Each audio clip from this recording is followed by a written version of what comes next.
এতদিন আপনারা আমার ছোট বউ এবং বড় বউয়ের ইচ্ছা পূরণ করতে দেখছেন।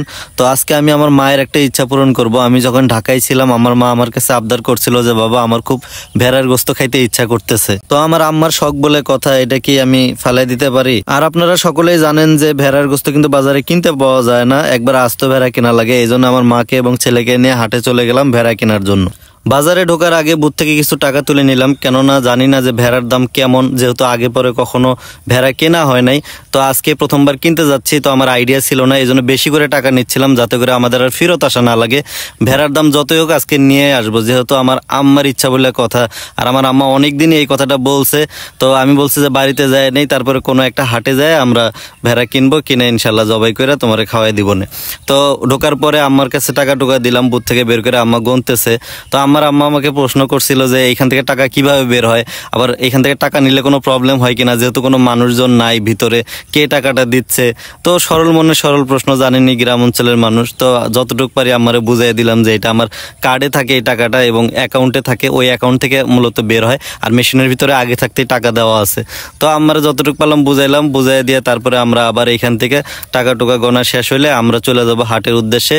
তো হাটে যাওয়ার পরে একটা মজার ঘটনা ঘটছে, সেটা হচ্ছে আমরা কিন্তু সামনে একটা ভেড়া দেখতে পাইছি, কিন্তু ভেড়াটা আমরা দেখেও না দেখার ভান করছি, কেননা আমরা চিন্তা করছি যে সামনে যাই দেখি আরো কোনো ভেড়া টেরা উঠছে কিনা। আর আমার ছোট ছেলেটা ওর কাকাকে জিজ্ঞেস করতেছিল, মানে আমার ভাইকে জিজ্ঞেস করতেছিল যে কাকা আমরা কোথায় যাচ্ছি, বলতেছে যে আমরা ভেড়া কিনতে যাচ্ছি, ছাগল কিনতে যাচ্ছি। তো আমার ছেলে তো খুবই এক্সাইটেড, ছোট মানুষ, আরো এখানে আসার পরে যখন অনেকগুলো ছাগল দেখছে ওর তো মাথায় এমনি হ্যাং হয়ে গেছে, বলতেছে ওই যে ওইটা নিবো ওইটা নিবো, মানে বুঝেনি তো ছোট মানুষ যা করে আর কি। তো এইখানে একটা ভেড়া দেখছে, যে আমাদের দেখেন বাম সাইডে একটা মাত্র ভেড়া উঠছে। তো আমরা জানি না যে একটা উঠছে, আমরা একটু সামনে গেলাম, আমাকে বললাম যে চলো দেখি সামনে যায় আর কোনো ভেড়াটার উঠছে কিনা, কারণ এটা একটু ছোট মনে হচ্ছিল, ভাবলাম যে একটা বড় সড়ো ভেড়া কিনবো, এই জন্য এটাকে ওভারটেক করে চলে গেলাম। পরে ওই মাথা পর্যন্ত যাওয়ার পরে দেখি যে আসলে আর কোনো ভেড়া ওঠে নাই, একটা মাত্র ভেড়া উঠছে। এবং আমাদের এলাকায়ও আমি অনেক মানুষকে খোঁজ লাগাইছিলাম যে কোনো ভেড়া টেরা পাওয়া যায় কিনা বড় সড়ো, কিন্তু দুঃখের বিষয় হচ্ছে এখন মানুষ অতটা ভেড়া টেরা পালে না, তো এই জন্য এলাকায় তেমন ভেড়া নাই। আমি অনেক জায়গায় খোঁজ লাগাইছি, আমাদের খালাদের গ্রামে খোঁজ লাগাইছি, এবং অনেকেই বলছিলাম যে আমাকে একটা ভেড়ার সন্ধান দিতে। তো না পাইরা হাটে আসছি যে দেখি হাটে পাই কিনা। তো এখানে আসার পরে দুই একটা আমরা ছাগল টাগলও দেখতেছিলাম, কারণ আমি ভাবতেছিলাম যেহেতু গ্রামে আসছি দুই একটা ছাগল টাগলও যদি পালা যায়। এবং আমার ছেলেটা মানে ছাগল দেখে অনেক পছন্দ করতেছে এবং বলতেছে যে বাবা ছাগল নেবো, দাদি ছাগল নেবো।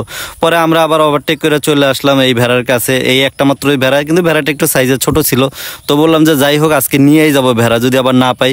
এই একটা মাত্র ভেড়া উঠছে, এটা নিয়ে অনেকের কারাকারি, অনেক কসাইরা বলতেছে যে এত দিব অত দিবে। তো ভাবলাম যদি আবার ওরা নিয়ে নেয়, আমি যদি না নিতে পারি, এই জন্য বললাম যে আজকে ভেড়া নিয়েই যাবো। এটা কত দাম, দামাদামি করো। আম্মুকে বললাম যে তুমি দামাদামি করো, দেখো কত দাম হইতে পারে।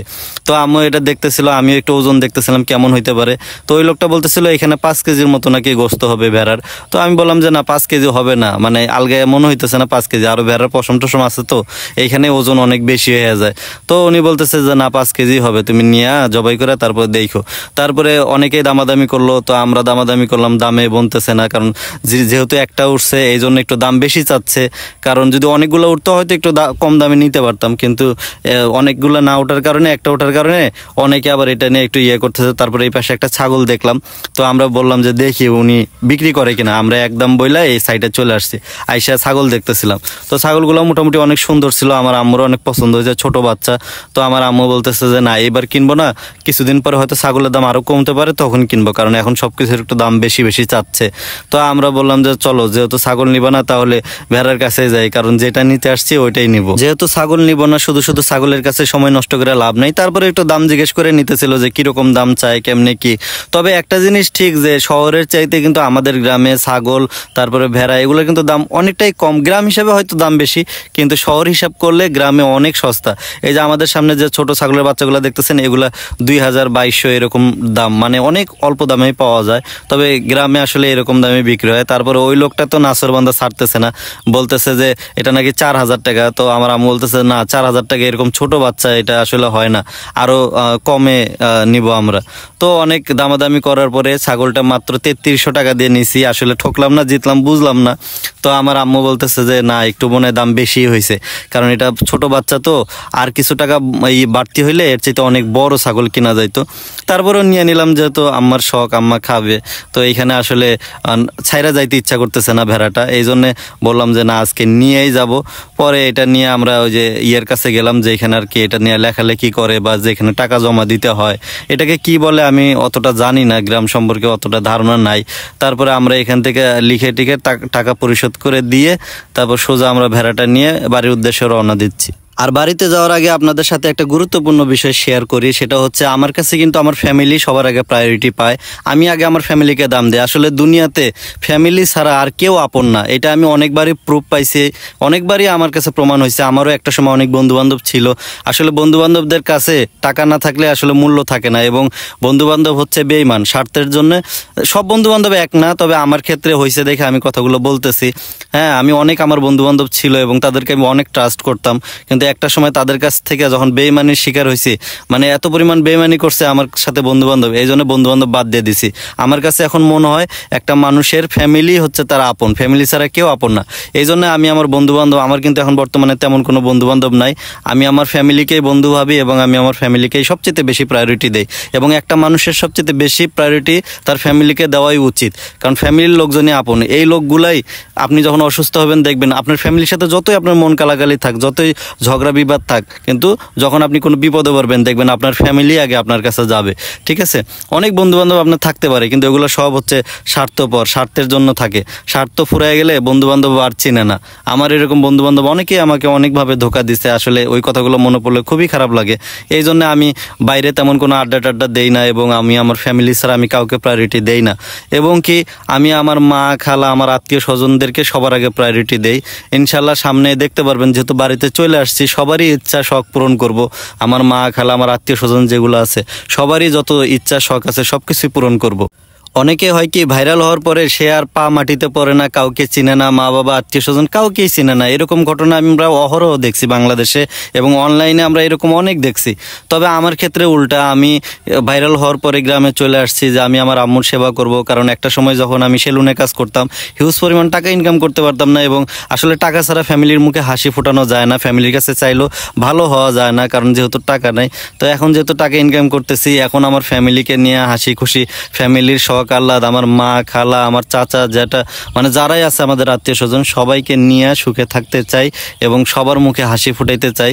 যেহেতু এখন আমি ভালো পরিমাণ টাকা আর্ন করি ইনশাল্লাহ। আপনাদেরকে বলছিলাম যে আমি মানবিক কাজ করব, তবে আমি চিন্তা করছি আমি আমার ফ্যামিলি থেকে মানবিক কাজ শুরু করব। কারণ ফ্যামিলির আত্মীয় স্বজনের ভিতরে অনেকেই আছে যারা নুন আনতে পান্তা ফুরায় বা অনেক হত দরিদ্র, কিন্তু সেগুলাকে না দেখে যদি আমি মানুষকে দেখি, আসলে এটা দেখাটাও ঠিক না। আগে নিজের ফ্যামিলিতে দেখা দরকার।